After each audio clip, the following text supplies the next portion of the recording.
Welcome to Not Milk Never Milk. Subscribe if you're lactose intolerant. You start by getting the Imei and confirming ownership. This is the single identifier carriers and Apple use.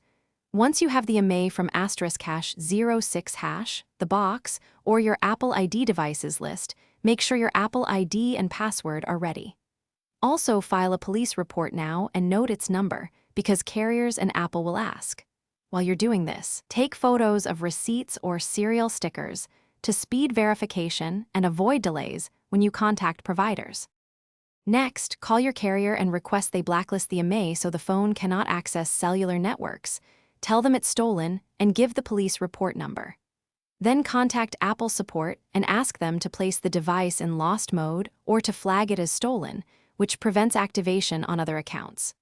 When interacting with either, provide government ID, proof of purchase, and the police report. This is why you prepared documentation, so they can act swiftly and confirm you're the rightful owner. Finally, confirm with both the carrier and Apple that the Imei block and lost mode are active. Ask for confirmation numbers and expect an email. If a block isn't applied, escalate politely but firmly. Request supervisor review and cite your police report number and support case ID. If the phone is offline, keep a record of actions and recheck every 24-48 hours, because blocks and updates can take time. Troubleshooting tip: if they stall, visit a carrier store with your documents and insist on in-person.